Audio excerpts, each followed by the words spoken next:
Ay, naku, ang daming namang project. Saglit, anong oras na ba? Oh my gosh!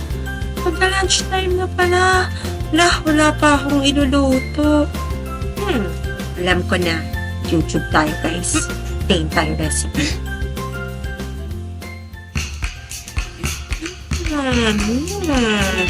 Mukhang okay to, ha. Masubukan nga to, guys. Tara, try natin to. Let's go!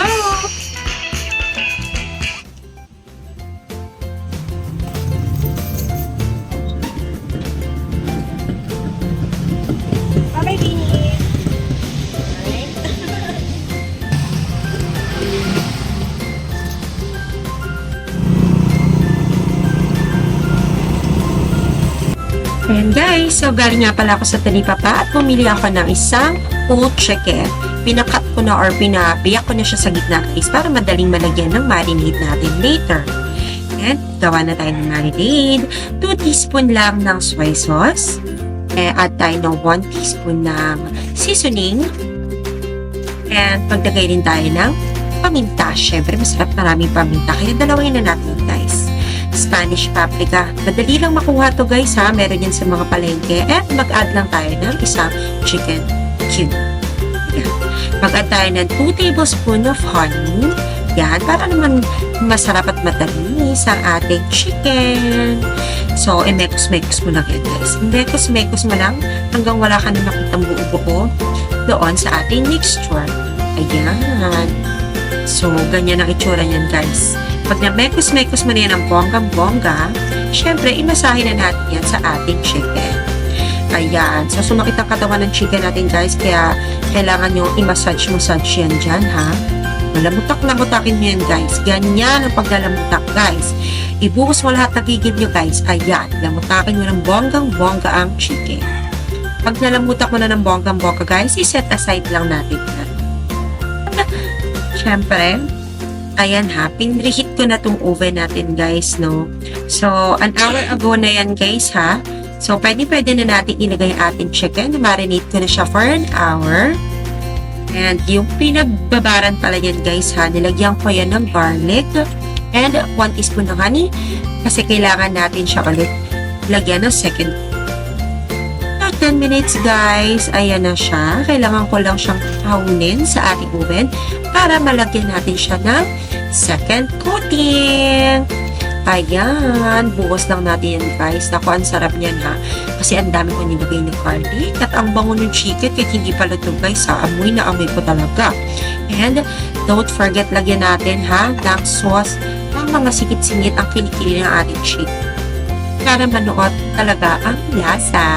Ang perfect. Ayan. So, ibalik na natin ito sa ating oven. And, make sure nyo na 200 degrees yung init niya. And, i-timer nyo lang yan siya sa 35 to 40 minutes. So, after mga 20 minutes, guys, hinaan natin siya. And, there you go. Luto na ang ating chicken, guys. Oh my God! Tingnan niyo kung gaano siya ka-golden brown at napakabango niya, guys. As in, amoy na amoy talaga siya sa buong bahay, guys.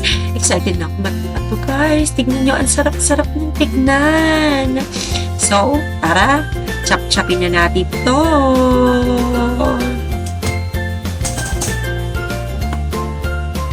Ayan guys, oh my gosh, sobrang bango niya talaga. Hindi na ako makapag-antay tikman to. And sobrang lambot din ito guys ha. Tignan ninyo guys. Oh, kumakalas na yung laman niya sa sobrang lambot. At lutong-luto rin syempre ang loob ng chicken. So, ayan, chop-chopin na natin guys. Liliitan nyo lang ang chop nyo guys ha. Sobrang juicy niya guys, as in.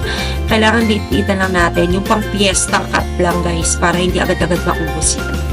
Ayan. Ayan, ito na ang ating finished product. Syempre may natirang sauce pa dyan ng Berlite kaya ibubuhos na natin yan.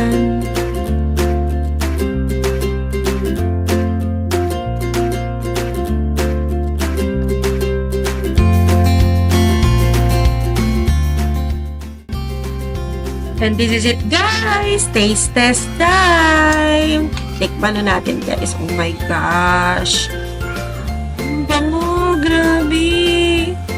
Ah. Oh my gosh guys, ang sarap. Kanin na lang talaga ang kulang. Try nyo rin to guys. Sinasabi ko talaga sa inyo. Gigigil ako eh. Ang sarap nito guys. Oh. Promise. Tara kumain na nga tayo. Nagugutom na talaga ako guys.